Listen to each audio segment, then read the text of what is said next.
Hello friends, welcome to my channel sharpen maths. आज हम लोग कॉम्प्लेक्स इंटीग्रेशन का फर्दर पार्ट डिस्कस करेंगे। प्रीवियस वीडियो में हम लोग कॉम्प्लेक्स इंटीग्रेशन का फर्स्ट पार्ट देखा था, जिसमें हम लोग देखे थे कि कैसे कोई कंटूर इंटीग्रेशन को सॉल्व करते हैं। उसका एग्जांपल वहाँ पे देखे थे। पैरामेट्रिक फॉर्म में कैसे कन्वर्ट करके करते हैं। और उसके बाद कॉचीज थ्योरम देखे थे। कॉचीज थ्योरम का स्टेटमेंट, कॉचीज थ्योरम पे एग्जांपल उसका क्या होता है, सिंपली कनेक्टेड डोमेन क्या होता है, सिंपली क्लोज कर्व क्या होता है, मल्टीपली कनेक्टेड डोमेन जो बताया था मैंने कि सिंपली क्लोज्ड कनेक्टेड डोमेन नहीं होगा, वो मल्टीपली कनेक्टेड होता है। उसके फर्दर पार्ट आज हम लोग डिस्कस करेंगे, जिसमें हम लोग देखेंगे कुछ इनइक्वालिटी देखेंगे जिससे डायरेक्ट क्वेश्चन आता है। एम एल इनइक्वालिटी हो गया, कॉची इनइक्वालिटी हो गया, उसी के बेस पे लवली थ्योरम आता है, उसका प्रूफ में यूज होता है। और यहाँ पे Cauchy integral formula, Cauchy integral formula for derivative, Morera's theorem, maximum modulus principle, minimum modulus principle. मैं यहाँ पे ये सारी चीज़ों का प्रूफ नहीं करवाऊंगा, बट आपको स्टेटमेंट साथ में एग्जाम्पल करवाएंगे जिससे कि आपको समझने में आसानी होगी। तो let's start today's discussion. First जो मैंने यहाँ पे एक लिख के रखा है थ्योरम, ये इम्पॉर्टेंट है, जो कि क्या है देखते हैं। Let C1 and C2 denote the positively oriented simple close contour where C1 interior of C2। C1 एक क्लोज कंटूर है C2 के अंदर में, ठीक है। If a function f is analytic in the close region consisting of all this contour.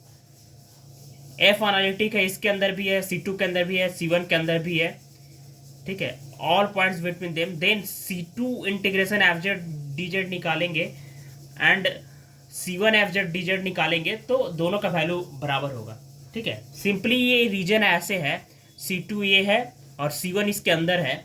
तो आप अगर कंटूर इंटीग्रेशन इसके अराउंड करते हैं या फिर C2 के अराउंड करते हैं या C1 के अराउंड करते हैं, तो दोनों का वैल्यू जो होता है वो क्या होता है, इक्वल होता है। इसी को बोलते हैं principle of deformation of path.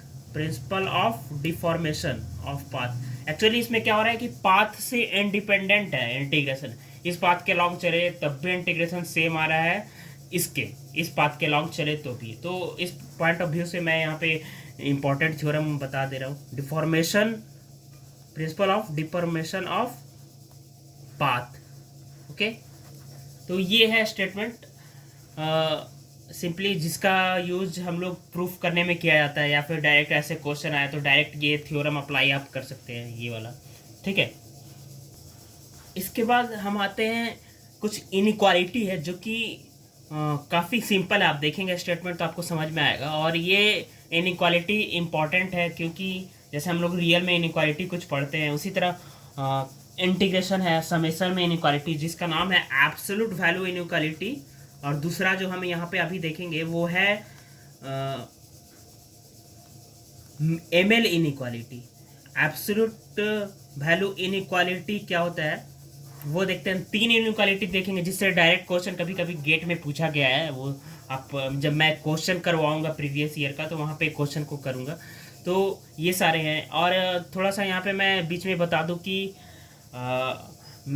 मेरा ऑलमोस्ट यहाँ पे कॉम्प्लेक्स एनालिसिस का ऑलमोस्ट कंप्लीट हो चुका है, कंप्लीट कोर्स का। तो लगभग जो बचा हुआ है वो है रेसिड्यू थ्योरम, जो मैं प्रीवियस फर्दर वीडियो में अपलोड करूँगा। और उसके बाद कॉची प्रिंसिपल वैल्यू जो इम्प्रॉपर इंटीग्रल होता है, मैं एक एक चीज़ को डिस्कस करूँगा, कुछ भी छोड़ने वाला नहीं हूँ। और उसके बाद जो बचता है वो मैपिंग बचता है, और कुछ थ्योरम्स जो डायरेक्ट आते हैं, argument principle, Rouche theorem, identity theorem, squares theorem, ये सारे एक वीडियो में मैं कवर करूँगा। तो इस तरह से। और मैं आपके कमेंट का रिस्पांस के हिसाब से मैं एक टेस्ट भी ऑर्गेनाइज करूँगा, एक या दो टेस्ट ऑर्गेनाइज करूँगा, maybe in Google form with in part wise and full test of complex analysis जो भी मैं पढ़ाया हूँ। तो जैसा आपका कमेंट आएगा, जैसा रिस्पांस आएगा, मैं वैसा टेस्ट भी ऑर्गेनाइज करूँगा। तो ये तो थी बातें। मैं नेक्स्ट आते हैं स्टेटमेंट पे। एब्सोल्यूट वैल्यू इनइक्वालिटी क्या होता है।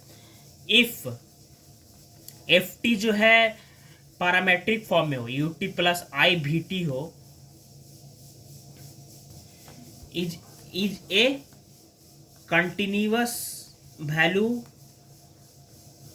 इन पैरामेट्रिक वैल्यू, पैरामेट्रिक फॉर्म में ये दिया हुआ है, parametric value T.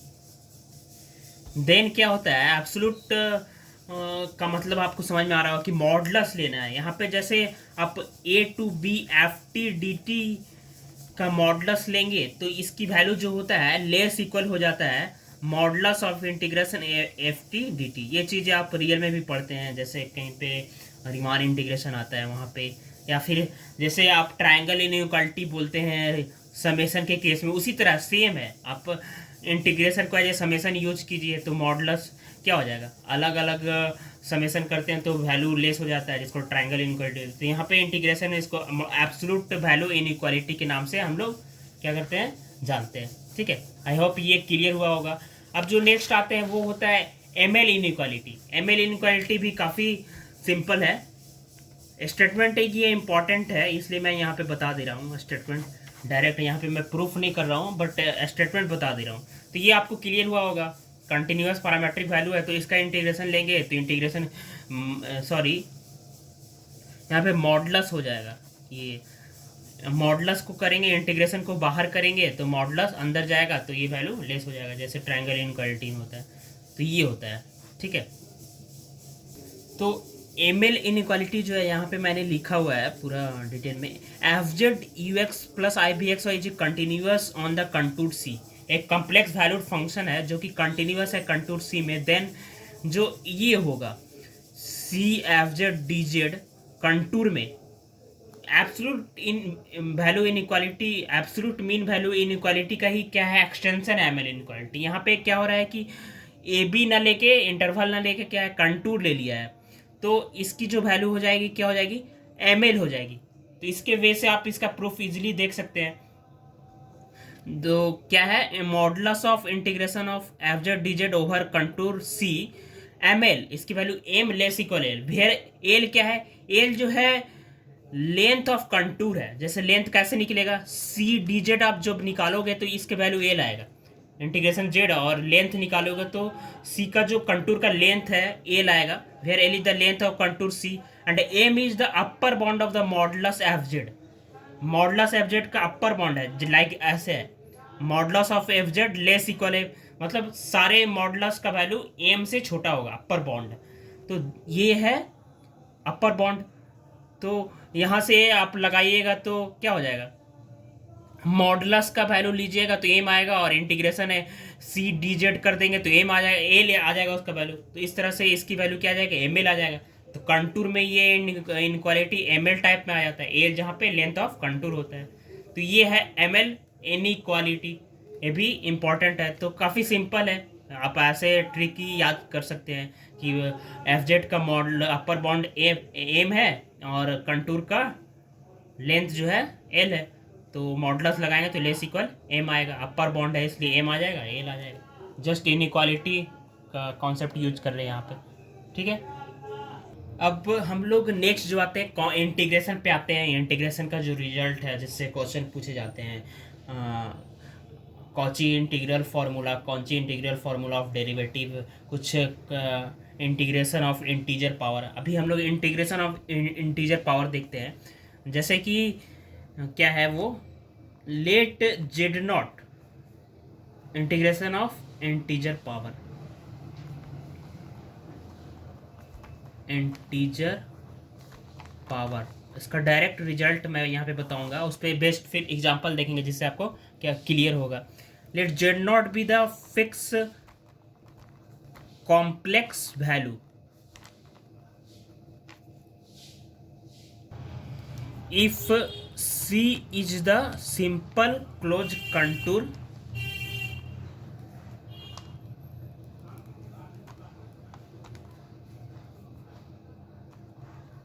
with positive orientation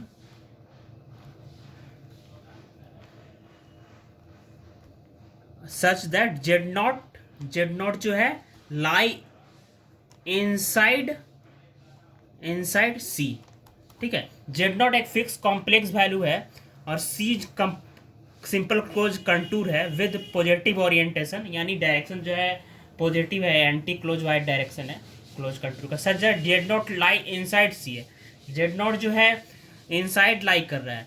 जैसे ऐसे कोई कंटूर इंटीग्रेशन करना है जिसमें जेड नॉट इनसाइड लाई कर रहा है, तो जैसे आप ले लेते हैं 1 जेड माइनस जेड नॉट, ठीक है। तो इसकी जो वैल्यू होती है Z not to the power N, ठीक है, इसकी जो वैल्यू होती है, पावर इंटीजर है, ठीक है, कुछ भी हो सकता है। जैसे अगर एन का वैल्यू 1 हो तो इसकी जो इंटीग्रेशन की वैल्यू आती है क्या आती है, 2 पाई आती है। इसका प्रूफ आप सिंपली आप इससे देख सकते हैं, अभी जो मैंने बताया एमएल इनइक्वालिटी से इसका प्रूफ सिंपली आप देख सकते हैं।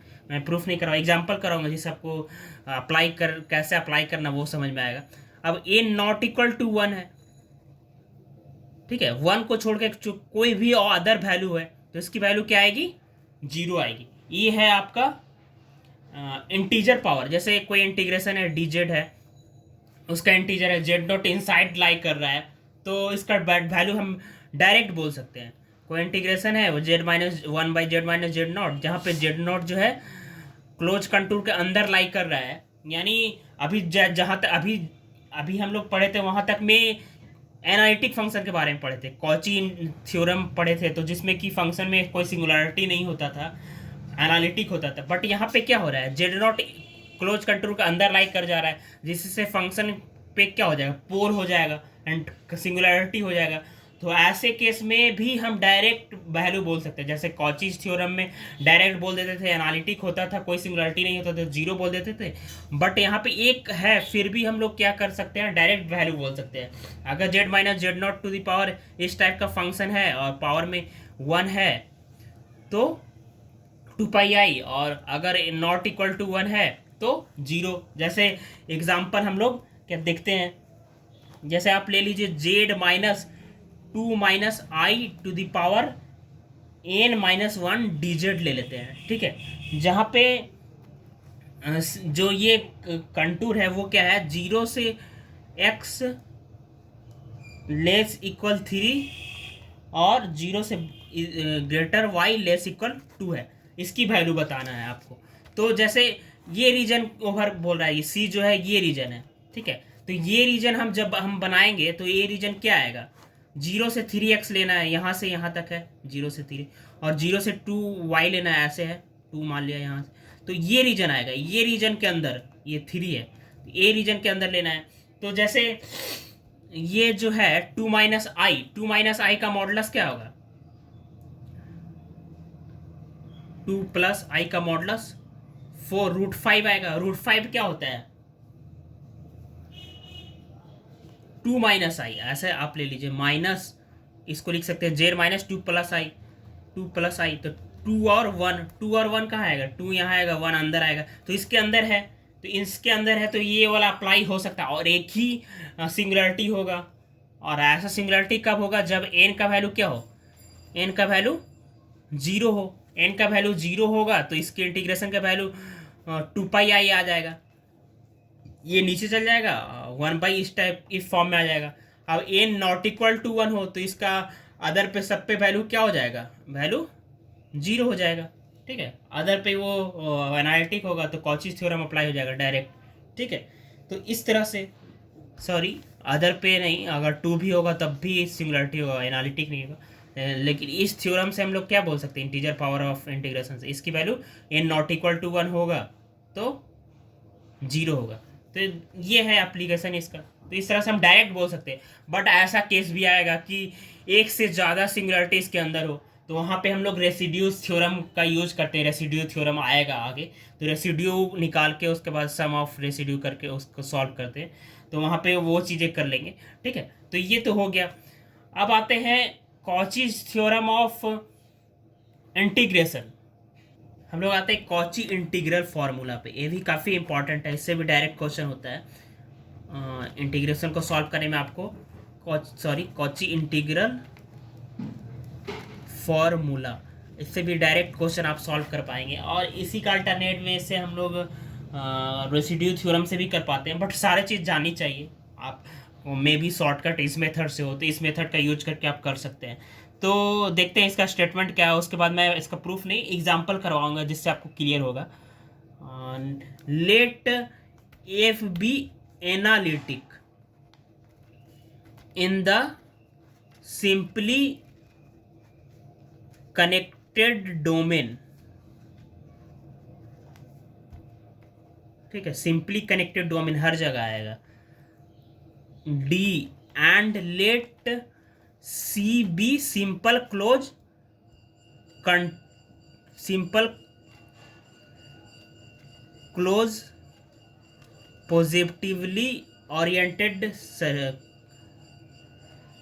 Simply close positively oriented contour that lie in D if Z0 is a point that same है इंटीजर पावर जैसे देखें वहां पे Z0 is a point that lies interior to C. Then क्या हो रहा है कि एफ एनालिटिक फंक्शन है, सिंपली कनेक्टेड डोमेन एक डी गिवन है और डी के अंदर एक सिंपल क्लोज कंटूर लाइक कर रहा है। ठीक है, ये चीज़ मैं बार बार डिस्कस करता हूँ कि एनालिटिक होगा तो ओपन कनेक्टेड होगा, तो सी में भी एनालिटिक होगा। तो सी तो सिंपल क्लोज है, क्लोज सेट में तो एनालिटिक होगा नहीं फंक्शन, तो इसलिए सी को कंटेन करने वाला ओपन सेट डी में एनालिटिक होता है, तो सी में भी एनालिटिक होगा। तो सी को कंटेन करने वाला ओपन सिंपली कनेक्टेड डी में एनालिटिक हो, सी भी simple close contour positively oriented. But हमें इंटीग्रेशन कहाँ पे डिस्कस करना है, क्लोज कंटूर में डिस्कस करना है, इसलिए हम लोग क्लोज कंटूर लेते हैं, एक सिंपली कनेक्टेड डोमेन लेते हैं, दोनों लेते हैं, दोनों का अलग अलग यूज है। इंटीग्रेशन के लिए सिंपली क्लोज कंटूर का यूज करेंगे, और एनालिटिक गिवन है तो एनालिटिक जो है हमेशा ओपन सेट में होता है, तो क्लोज कंटूर को कंटेन करने वाला ओपन सेट जो है कनेक्टेड डोमेन और सिंपली कनेक्टेड डोमेन डी है, उसमें वो एनालिटिक है। और जेड नॉट इंटीग्रेशन कर रहे हैं तो जेड नॉट भी सिंपली क्लोज कंटूर के अंदर लाई कर रहा है। ठीक है, तो जो होगा देखिए यहाँ पे ध्यान से धीरे धीरे एक्सटेंशन हो रहा है। अभी जो हम लोग कॉची इंटीजर पावर देखे थे वहाँ पे 1 pi Z minus Z naught term था, अभी यहाँ पे क्या होगा एफ जेड भी रहेगा, सिंपल नहीं रहेगा क्वेश्चन इस, क्योंकि क्वेश्चन तो डायरेक्टली सिंपल नहीं आएगा कि simple 1 by Z minus Z not हो, ये क्वेश्चन हो F Z by Z minus Z not और सी, तो इसकी वैल्यू क्या होगी, इसकी वैल्यू डायरेक्टली क्या हो जाएगी एफ जेड नॉट, ये डायरेक्ट वैल्यू हो जाएगी, ये हो 1/2 पाई आई। ठीक है, तो क्वेश्चन एक्सटेंड करेगा तो क्या होगा, कोई भी फंक्शन दे देगा upon Z minus Z not हो। उसके बाद हम लोग जैसे ही आएंगे Cauchy integral formula of derivative, जहाँ पे एफ जेड कुछ भी हो जाएगा Z minus Z not to the power N हो जाएगा, तो उस केस में देखेंगे उस केस में कैसे होगा। तो जैसे इसका अगर आप एग्जाम्पल देखना चाहते हैं तो जैसे देख सकते हैं ये हो E to the power Z Z minus 1 D Z, जहाँ पे सी जो है जेड इज इक्वल टू 2 है। ठीक है, और डी जो है लेस देन 3 है, मॉड जेड लेस देन 3 है, सिंपली कनेक्टेड डोमेन 3 रेडियस का डिस्क है और क्लोज कंटूर 2 रेडियस का है, इसके अंदर लाई कर रहा है। तो इसके बारे में है, इसका इंटीग्रेशन आपको निकालना है, तो क्या कीजिएगा, ये क्या है E to the power Z analytic है, हमें क्या लेना है एनालिटिक लेना है, और सी सिंपल क्लोज कंटूर है जिसके अंदर जेड नॉट लाई करना चाहिए। तो E to the power Z analytic है तो एफ जेड ये हो गया। ठीक है, और 1 क्या है, 1 इसके अंदर लाई कर रहा है, तो 1 इसके अंदर लाई कर रहा है तो फंक्शन ओवरऑल तो एनालिटिक नहीं हुआ, ओवरऑल फंक्शन, तो ये कॉची थ्योरम पर अप्लाई नहीं होगा, कॉची इंटीग्रल थ्योरम भी अप्लाई नहीं होगा क्योंकि उसमें Z minus Z not to the power N होता था, बट इसमें तो एफ जेड भी ऐड है, तो ये नहीं होगा। तो अभी यहाँ पे कॉची इंटीग्रल फॉर्मूला यूज कर सकते हैं, एफ जेड ये काम करेगा, 1 इसके अंदर लाई कर रहा है तो क्या लगाते हैं, इसका वैल्यू क्या होता है एफ जेड नॉट होता है, यहाँ पे जेड नॉट का वैल्यू क्या है 1 है, तो इसका वैल्यू F1 होगा, F1 क्या है जेड है, तो क्या हो जाएगा ई होगा, और 2 पाई आई इधर से मल्टीप्लाई हो जाएगा। 1/2 पाई आई का इतना वैल्यू होता है, तो 1/2 पाई आई यहाँ पे नहीं लिया है, इसका इंटीग्रेशन पूछ रहा है, तो 2 पाई आई इधर आके मल्टीप्लाई हो जाएगा, तो इसका वैल्यू आ जाएगा 2 पाई आई, आंसर हो जाएगा। तो ये सिंपली इस तरह से कॉची इंटीग्रल फार्मूला का यूज करके, कॉन्सेप्ट का यूज करके ऐसे क्वेश्चन को हम लोग कर सकते हैं। ठीक है, अब आते हैं हम लोग इसका एक्सटेंशन। जैसे यहाँ पे तो जेड माइनस जेड नॉट का पावर 1 था ना, सपोज एन हो, n+1 हो, तो उसके लिए हम लोग जो पढ़ते हैं Cauchy's integral formula for derivative. Derivative क्यों बोल रहे हैं? क्योंकि इसका जो इंटीग्रेशन का जो वैल्यू आएगा डेरिवेटिव के फॉर्म में आएगा, इसलिए इसको हम लोग क्या नाम दे रहे हैं? Cauchy integral formula for derivative नाम दे रहे हैं। तो इसका स्टेटमेंट देखते हैं। ये सारी चीज़ें का मैं यहाँ पे प्रूफ नहीं करवा रहा हूँ, बट आप देख सकते हैं, प्रूफ बुक में देख सकते हैं। ये सारे जो इनइक्वालिटी मैंने बताया उससे प्रूफ होगा, जितना पढ़ा उतना से आप प्रूफ कर सकते हैं। तो इस Cauchy integral formula for derivative का जो भी स्टेटमेंट होगा वो भी सेम होगा, बट यहाँ पे जब सिंपली चेंज होगा, पावर में n+1 आएगा। तो क्या है statement? Let F be analytic in the simply connected domain D and let C be simple closed positively oriented contour lie in D if Z0 is point, इसमें Z0 point भी है, that lie interior to C. Similar statement है यहाँ पे, interior to C, then interior to C. और N क्या है? Natural number यहाँ पे लेंगे, एन का आएगा n greater equal to 0, then ये जो होगा FN Z0 हो जाएगा। किसका वैल्यू? तो इसकी value factorial n/2 CFZ/Z minus Z0 to the power n+1 DZ, इसकी वैल्यू। ठीक है, तो आई होप ये क्लियर हुआ होगा। क्या यहाँ पे क्या हो रहा है? FZ/Z minus Z0 to the power n+1 है, और factorial n to the power 2 pi I है, तो इसकी वैल्यू क्या होगी? FN/Z0 होगी। ठीक है, एफ एनालिटिक का सिंपली कनेक्टेड डोमेन में D में, और C सिंपल क्लोज कंटूर है जिसके ऊपर हमें इंटीग्रेशन करना है, और Z0 जो पॉइंट है इसके अंदर, कंटूर के अंदर लाइक कर रहा है, इंटीरियर में है, तो इसकी जो वैल्यू होगी ये हो जाएगी। तो जैसे आपको ये इंटीग्रेशन दिया हुआ, तो ये फॉर्मूला डायरेक्ट यूज कर सकते हैं। 2 पाई आई को यहाँ भेज देंगे, फैक्टोरियल n को नीचे भेज देंगे, तो 2 पाई आई FN/Z0/फैक्टोरियल n। तो ऐसे इंटीग्रेशन को हम लोग आगे देखें कि रेसिड्यू थ्योरम से भी करते हैं, और रेसिड्यू थ्योरम में और इसका एक्सटेंशन है। वहाँ पे क्या होता है कि एक ही पॉइंट है ना इंटीरियर में, सिंगुलरिटी एक ही है, बट एक से ज़्यादा सिंगुलरिटी हो, तो वहाँ पे ये देखेंगे। तो पहले इस पे बेस्ड, जैसे इस पे क्वेश्चन देख लेते हैं। जैसे इस टाइप का क्वेश्चन हो, FZ जो है ऐसे हो, e⁻²z dz upon z⁴ c हो। ठीक है, और C क्या है? ओपन डिस्क समझ ले लीजिए, ओपन क्लोज कंटूर, और D जो है Z<2 है। ठीक है, ओपन डिस्क है, इसके अंदर क्लोज कंटूर लाइक कर रहा है। तो 0 क्या है? 0 सिंपल क्लोज कंटूर, ये जो है क्लोज डिस्क बनेगा, यूनिट डिस्क, इसके अंदर लाइक कर रहा है। तो यहाँ पे हम लोग Cauchy integral formula for derivative लगा सकते हैं। तो इसकी वैल्यू क्या आएगी? इसकी वैल्यू जो आएगा 2 पाई आई अपॉन फैक्टोरियल 3 हो जाएगा। यहाँ पे n+1, n का वैल्यू कितना है? 3 है, तो फैक्टोरियल 3 हो जाएगा। F3 0 हो जाएगा, ये हो जाएगा। और FZ यहाँ पे क्या है? ये है e⁻²z है। ठीक है, e⁻²z है। तो डायरेक्ट 3 बार आपको डिफ्रेंसिएशन करना है, उसके बाद इसमें 0 पुट कर देना है। जैसे 3 बार f' करेंगे तो क्या आएगा? 2e⁻z आएगा, सॉरी ये बट अपॉन में आएगा। f"z करेंगे तो कॉफिशिएंट e⁻²z/4 आएगा। फिर f"z करेंगे तो f e⁻²z/8 आएगा। तो ये अप्लाई कर देना यहाँ पे वैल्यू, और उस पर 0 करेंगे तो 1/8 आ जाएगा। तो 2πi अपॉन फैक्टोरियल 3 इंटू 1/8, ये आंसर हो जाएगा। तो इस तरह से आप डायरेक्ट इसका अप्लाई करके आप इस ऐसे क्वेश्चन को कर सकते हैं। इसके बाद हम लोग आते हैं, अभी जो पढ़े Cauchy integral formula for derivative, उसी का यूज करके एक इनइक्वालिटी आता है जिसको हम लोग बोलते हैं कॉची इनइक्वालिटी।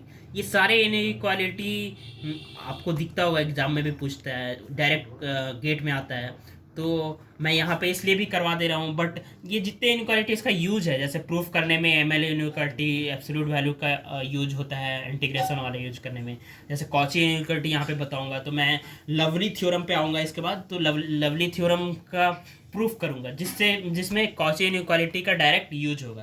तो कॉची इनइक्वालिटी जो आता है वो क्या होता है उसको देखेंगे, सब आपको पता चल जाएगा कि ये Cauchy integral formula of derivative से इजीली लाया जा सकता है।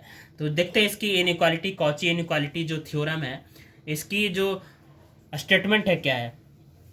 ठीक है, let F Z be analytic within and on a circle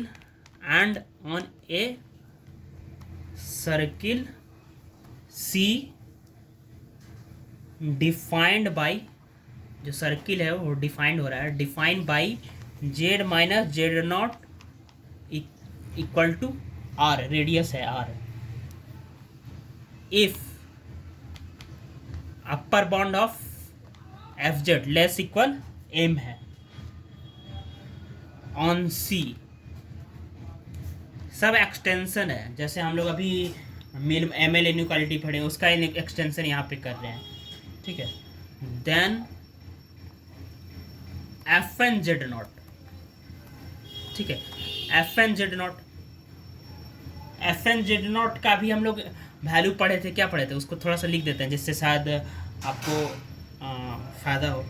जैसे अभी क्या पढ़े थे हम लोग एफ एन, जिससे एज ए प्रूफ आपको समझ में आएगा। जैसे एफ एन जेड नॉट का वैल्यू हम लोग अभी क्या पढ़े थे, factorial N upon 2πi integration F Z by Z minus Z not to the power n plus 1 dz। इसी का हमें क्या लेना है, मॉडुलस लेना है, इसका वैल्यू बताना है। तो यहाँ से क्या होगा कि जेड माइनस जेड नॉट क्या है, आर है, तो r to the power n plus 1 हो जाएगा। ठीक है, और F Z integration of F Z modulus को अंदर लेंगे तो इनइक्वालिटी आएगा, उस जो बोलते हैं एब्सोल्यूट मीन वैल्यू इनइक्वालिटी, तो मॉड ऑफ एफ जेड का वैल्यू एम हो जाएगा, और इंटीग्रेशन ऑफ डी जेड की वैल्यू क्या आ जाएगी, 2πi आ जाएगी। ठीक है, 2πi आर आ जाएगा, 2πi आर। तो क्या होगा यहाँ से देख सकते हैं आप ऐसे, फैक्टोरियल एन 2πi आर। आपको समझ में आ रहा होगा आई होप, क्योंकि मॉड ऑफ एफ जेड का वैल्यू क्या होगा, एम होगा, और इंटीग्रेशन ऑफ डी जेड का वैल्यू क्या होगा, वो लेंथ निकालना है आपको कंटूर का, तो आर रेडियस है तो 2πi आर हो जाएगा, upon Z minus Z not क्या है, आर यहाँ पे लिए है, तो R to the power n plus 1 होगा। एक आर से ये कट जाएगा तो यहाँ से क्या हो जाएगा, 2πi से 2πi कट जाएगा, तो यहाँ से डायरेक्ट इसकी वैल्यू क्या आ जाएगी, लेस इक्वल इसकी value F N Z not. काफ़ी इंपॉर्टेंट है inequality, factorial N upon M minus, मैं डिटेल में प्रूफ नहीं लिख रहा हूँ बट आपको आई होप ये प्रूफ क्लियर हुआ होगा, R to the power N. तो ये है कॉची मीन वैल्यू इनइक्वालिटी। ठीक है, factorial N upon M, M पता होना चाहिए क्या है, एम क्या है, अपर बॉन्ड है, एब्सोल्यूट वैल्यू है एफ जेड का, आर क्या है, सर्किल का रेडियस है, फैक्टोरियल एन ये जो एन है, तो सारा रिलेट होना चाहिए, जो भी इसमें गिवन है उसी का यहाँ पे वैल्यू रहना चाहिए, कुछ अननोन चीज़ नहीं आना चाहिए, ये आपको क्लियर होना चाहिए। ऐसे करके आप देखिएगा तो आपको याद रहेगा और समझ में आएगा क्या है, एम जो है इसकी वैल्यू है, आर जो है रेडियस है सर्किल की, एन जो है ये एफ एन जेड नॉट निकाले बोला एन है, तो यहाँ से ये है, तो F N Z naught factorial N M upon R to the power, R radius of circle, M जो है upper bound of F Z modulus of F Z. ठीक है, तो इसी का एप्लीकेशन जो अब हम लोग आते हैं लवली थ्योरम। लवली थ्योरम का मैं यहाँ पे प्रूफ भी करूँगा, जिससे इसी का यूज होगा। प्रूफ सिंपल प्रूफ होगा, जैसे आप देखिए कैसे इजी लगे, आप प्रूफ समझ में आ जाएगा तो आपको क्लियर हो जाएगा। ये स्टेटमेंट तो मैक्सिमम लोग जानते हैं कि lovely theorem entire and bonded होता है तो कांस्टेंट होता है, तो इतना तो जानते हैं। बट देखते हैं इसको, इसके बाद हम लोग इसका कंट्रा पॉजिटिव स्टेटमेंट देखेंगे, जिससे मैक्सिमम क्वेश्चन पूछा भी जाता है, इंटरव्यू में पूछा जाता है या फिर सिंपली एग्जाम में पूछा जाता है, डायरेक्ट अप्लाई कर सकते हैं। क्या है? If F is an entire function, entire है यानी एनालिटिक है पूरे कॉम्प्लेक्स प्लेन में, एंड इज बॉन्डेड, और क्या है? Bounded for all value of Z in the complex plane, और बॉन्डेड भी है कॉम्प्लेक्स प्लेन पे, इंटायर भी है और बॉन्डेड भी है in the complex plane, then F is constant. F क्या हो जाएगा? कांस्टेंट होगा। क्या है? एफ इंटायर है, बॉन्डेड भी है पूरा सारे जेड के लिए कॉम्प्लेक्स प्लेन के, कॉम्प्लेक्स प्लेन में एनालिटिक है और कॉम्प्लेक्स प्लेन में पूरे सारे वैल्यू के लिए बॉन्डेड भी है, तो फंक्शन क्या होगा? हाँ, एनालिटिक हो जाएगा। जैसे इसका मान लिया आपको प्रूफ देखना है, जैसे मैं इतना सा जगह में 2 लाइन में करूँगा प्रूफ, आप देखिए गौर से समझ में आ जाएगा आपको। इसका यूज करेंगे कॉची इनइक्वालिटी जो बताए हैं। जैसे आप एफ डैश जेड नॉट अगर आप निकालते हैं तो एफ डैश जेड नॉट का वैल्यू क्या होगा बताइए? एफ डैश जेड नॉट इस इनइक्वालिटी से क्या होगा? एन का वैल्यू 1 है तो 1 का फैक्टोरियल। एम क्या क्या होगा? एम सपोज एम होगा समथिंग एम, ठीक है, एम। और रेडियस क्या होगा? आर होगा। मान लिया इंटायर है तो इंटायर में तो आर क्या हो जाएगा? इन्फिनिटी हो जाएगा। तो वही इसलिए that imply for arbitrary large R, बहुत से बड़े आर के लिए इसकी value F dash Z not की वैल्यू क्या आ जाएगी? 0 आ जाएगी बड़े के लिए। ये तो बॉन्डेड होता है, एफ बॉन्डेड के लिए एम अप्लाई होता है, तो ये तो बॉन्डेड है, एम बॉन्डेड है, ठीक है, और आर इन्फिनिटी हो जाएगा। तो ये क्या हो जाएगा? फंक्शन तो बॉन्डेड गिवन है, तो फंक्शन बॉन्डेड गिवन है, इसका मतलब F Z something M real number के लिए इसका मॉडुलस का वैल्यू लेस इक्वल एम होगा, तो इसलिए यहाँ पे एम लिए हैं। तो एम तो बॉन्डेड है, फिक्स वैल्यू है कुछ, बट आर तो लार्ज है ना, इस एंटायर है, एंटायर है यानी पूरे कॉम्प्लेक्स प्लेन का रेडियस हमें लेना पड़ेगा, तो वो इन्फिनिटी कर देंगे टेंस, तो ये 0 आ जाएगा। अब एफ डैश 0 आ गया, एफ डैश जेड नॉट 0 आ गया, किसी कहाँ पे आया?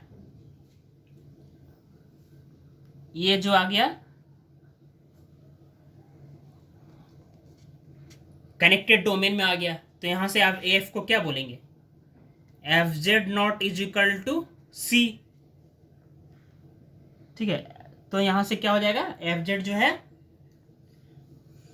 ऐसे ऐसे जेड नॉट के अंदर सारे पॉइंट को लेकर, जिससे कि एफ जेड क्या हो जाएगा?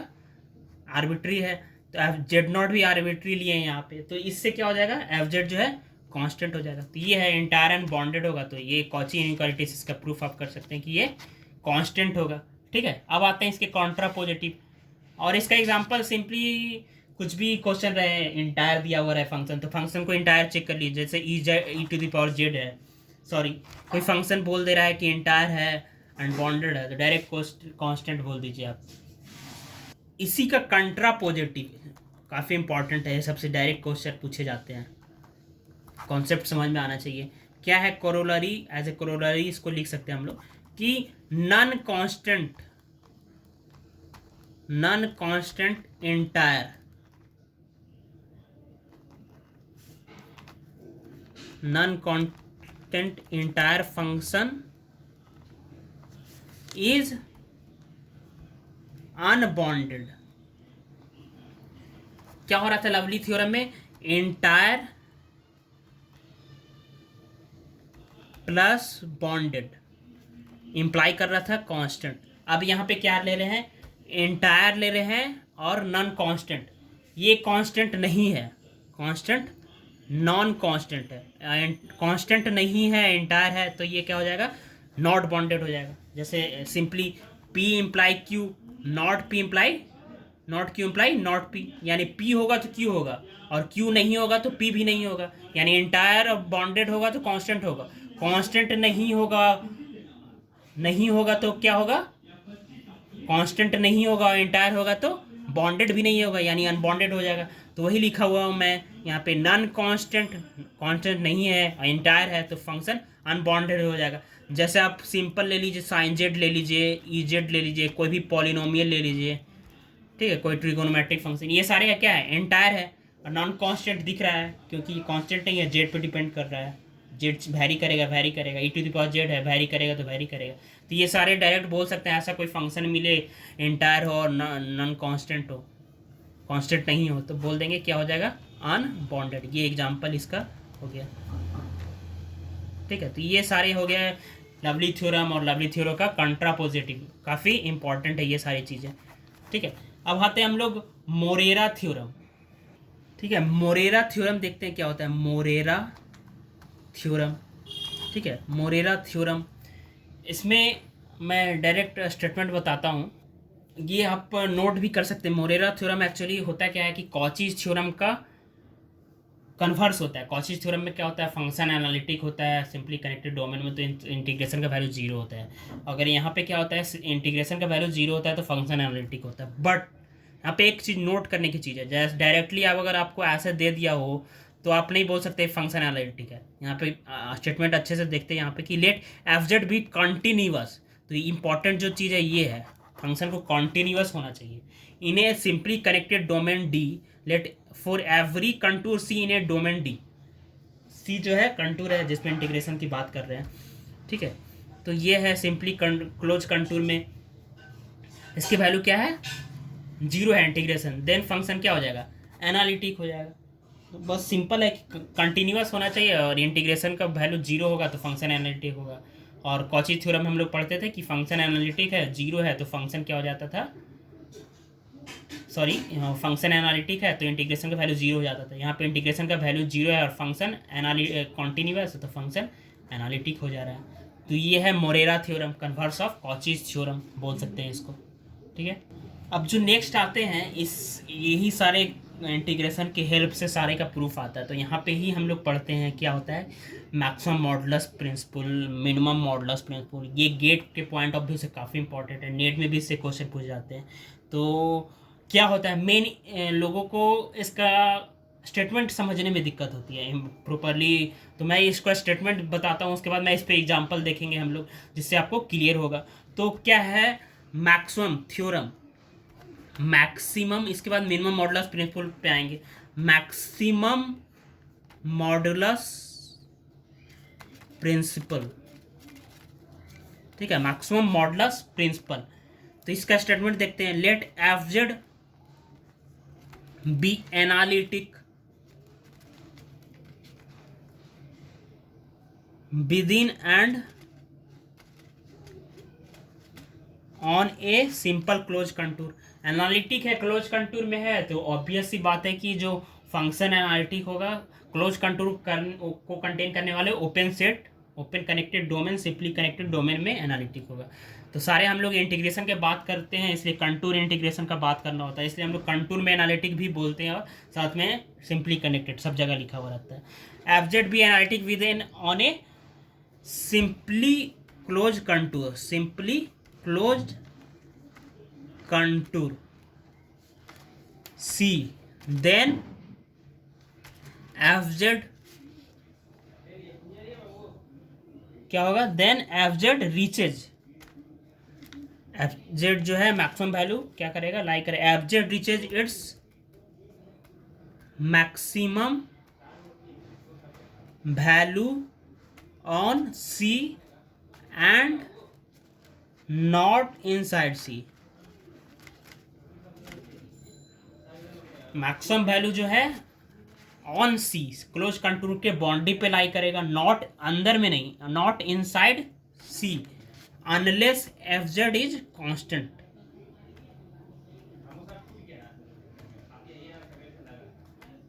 Unless f z is constant क्या है स्टेटमेंट देखते हैं।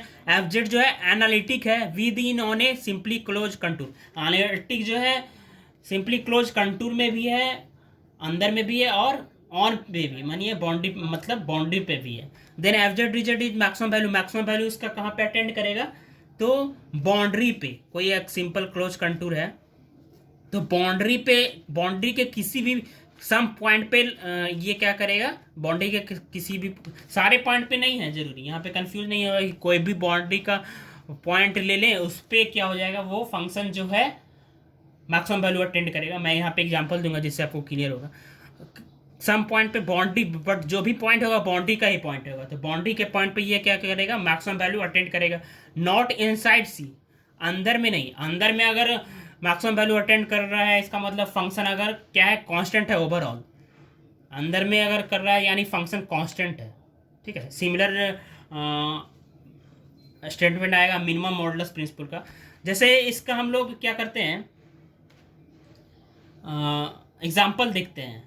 जैसे कोई फंक्शन है f z is equal to 2z² minus 1 और सी जो सिंपल क्लोज कंटूर दिया हुआ है जेड इज इक्वल टू 1। ये गेट में पूछा हुआ है, गेट का क्वेश्चन है, ये एग्जांपल मैंने लिया है, सिंपल क्वेश्चन है, ठीक है। ये इसका मैक्सिमम वैल्यू आपको पूछ रहा है, मैक्सिमम ऑफ एफ जेड पूछ रहा है, ठीक है। तो ये फंक्शन क्या है, एनालिटिक है, ओवरऑल एनालिटिक होता है, ये तो इंटायर है, तो इस में भी इंटायर होगा, क्या होगा, एनालिटिक होगा। बाउंड्री पे भी होगा, अंदर में भी होगा, क्योंकि ये तो कॉम्प्लेक्स प्लेन में है, तो कॉम्प्लेक्स प्लेन में ही कंटेंट होता है ये सिंपल क्लोज कंटूर, तो ये इंटायर है। तो फंक्शन जो है मैक्सिमम वैल्यू कहाँ पे अटेंड करेगा, बाउंड्री पे। तो जैसे आप इसका मॉड एफ जेड निकालना है, ठीक है, तो मॉड एफ जेड, जैसे आप इसकी वैल्यू इसको कौन सा सेटिस्फाई करे, mod z is equal to 1, जैसे ऐसे है, यानी ये बाउंड्री पर का सारा वैल्यू इसको सेटिस्फाई करेगा। Boundary mod z is equal to 1 पे बाउंड्री पॉइंट क्या क्या है, बहुत सारा है, ये सारा पॉइंट बाउंड्री पॉइंट है इसका। तो जैसे जेड इज इक्वल टू 1 ले लें तो भी ये बाउंड्री पॉइंट है, जेड इज इक्वल टू आई ले लें तो भी ये बाउंड्री पॉइंट है। तो जैसे अगर आप जेड इज इक्वल टू 1 ले लेते हैं, जैसे ऑप्शन इसका गिवन था 3 गिवन था, 4 गिवन था, ऐसे गिवन था, 1 गिवन था, ऐसे ऑप्शन गिवन था, ठीक है। तो अगर आप जैसे 1 ले लेते हैं, 1 भी इस बाउंड्री पे है, 1 लेंगे तो ये क्या आएगा, 2 इंटू 1² माइनस 1, इसका वैल्यू 1 आएगा। बट जैसे ही आप आई लेंगे, ठीक है, 2i² माइनस 1 लेंगे तो ये क्या आएगा, मॉड ऑफ -3 यानी 3 आएगा। तो इसकी मैक्सिमम वैल्यू कहाँ पे आ रही है, आई के करस्पॉन्डिंग आ रही है। आई बाउंड्री पे है, 1 भी बाउंड्री पे है, तो सम पॉइंट पे लाइक करता है, बाउंड्री के सम पॉइंट पे ये मैक्सिमम वैल्यू, तो आई पे इसकी वैल्यू मैक्सिमम होगी। इसके अलावा कहीं पे भी आप लीजिएगा, -1 लेते हैं, -1 भी इसके बाउंड्री पे है, 1 लेते हैं, -i लेते हैं, आई लेते हैं, तो चेक कर लीजिएगा डिफरेंट पॉइंट पे, तो मैक्सिमम वैल्यू जो है आई पे होगा। तो इसकी वैल्यू क्या होगी, मैक्सिमम वैल्यू, इस तरह से इसकी वैल्यू मॉडुलस ऑफ ये वैल्यू है क्या है, 3 आएगी, माइनस और मॉडुलस 3 क्या होगा, 3 हो जाएगा, तो 3 आएगा इसका वैल्यू। तो ये है मैक्सिमम मॉडुलस प्रिंसिपल। तो सिमिलर वे में मैं यहाँ पे इसके साथ में मिनिमम मॉडुलस प्रिंसिपल भी डिफाइन कर देता हूँ, ये भी इंपॉर्टेंट है। सारे चीज़ें आज जो भी बता रहा हूँ सारा काफ़ी इंपॉर्टेंट है एग्जाम पॉइंट ऑफ व्यू से, सारे क्वेश्चन एग्जाम में पूछे जाते हैं, ठीक है। तो minimum modulus principle, minimum modulus principle, इसका थ्योरम देखते हैं। लेट, इसमें भी सिमिलर टाइप का डिफाइन होगा, देखते हैं क्या डिफरेंट होता है। Let F Z be analytic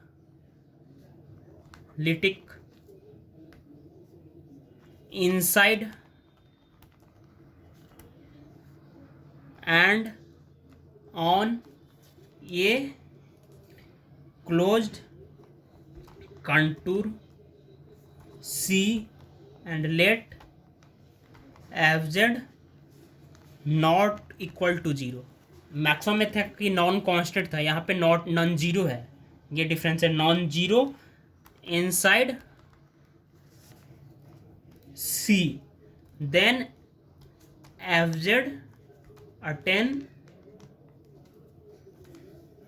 the minimum value on C and not inside C. ठीक है, ये है मिनिमम मॉडुलस प्रिंसिपल का स्टेटमेंट। क्या है कि एफ जेड जो है एनालिटिक, सबसे जगह मैक्सिमम में भी एनालिटिक होना जरूरी है, एनालिटिक सारे जगह पे होना चाहिए। And on a simple on पे यानी बाउंड्री पे भी क्लोज कंटूर के होना चाहिए। और इनसाइड में अंदर के किसी पॉइंट पे भी ये जीरो नहीं होना चाहिए, नॉन जीरो होना चाहिए। अगर जीरो हो गया तो इसका मिनिमम वैल्यू ऑब्वियस सी बात है क्या हो जाएगा, जीरो आ जाएगा, सारे जगह पे जीरो आ जाएगा। अगर नॉन जीरो है then f z attained minimum value भी ए बी ऑन सी पे, यानी ए बी जो है बाउंड्री पॉइंट, क्लोज कंटूर का बाउंड्री पॉइंट पे ही ये क्या करेगा, सी के ही किसी वैल्यू पे ये मिनिमम वैल्यू देगा। Not and not inside C, अंदर के किसी पॉइंट पे नहीं, अंदर पे अगर देता है तो ये क्या होगा, अनलेस ये जीरो फंक्शन, जीरो फंक्शन। जैसे मैक्सिमम में क्या होगा, अनलेस ये कांस्टेंट हो जा रहा था, और अंदर में इसके लिए नॉन कांस्टेंट होना चाहिए, यहाँ पे नॉन जीरो होना चाहिए मिनिमम में, ये डिफरेंस है। तो ये भी बाउंड्री पे होता है। तो ये है मिनिमल मॉडुलस प्रिंसिपल का स्टेटमेंट। आई होप ये सारे चीज़ें आपको आज क्लियर हुआ होगा। इसके बाद जो फर्दर पार्ट हम लोग डिस्कस करने वाले हैं फर्दर वीडियोज़ में, कॉम्प्लेक्स एनालिसिस के फुल कोर्स में, ये residue theorem, residue integration theorem, और रेसिड्यू मैंने पढ़ा दिया है तो उसका एप्लीकेशन वहाँ पे देखेंगे। उसके बाद कॉची प्रिंसिपल वैल्यू, जो improper integral minus infinity infinity, वो वाला जो क्वेश्चन होता है उसका जो मैं थ्योरम बताऊंगा, जिससे कि एग्जाम में क्वेश्चन गेट में पूछा जाता है, तो उससे आपको हेल्प होगा। उसके बाद जो मैं हम लोगों का बचा हुआ है वो सिंपल कुछ जो इंपॉर्टेंट थ्योरम डायरेक्ट आता है, argument principle, identities theorem, Cauchy's theorem, Schwarz lemma, ये सारे एक वीडियो होगा। उसके बाद मैपिंग करेंगे, तो ऑलमोस्ट 5-6 लेक्चर बचा हुआ है कंप्लीट। उसके बाद हम प्रीवियस ईयर का क्वेश्चन भी यहाँ पे करवाएंगे, CSR नेट और गेट का। ठीक है, तो थैंक यू फ्रेंड्स।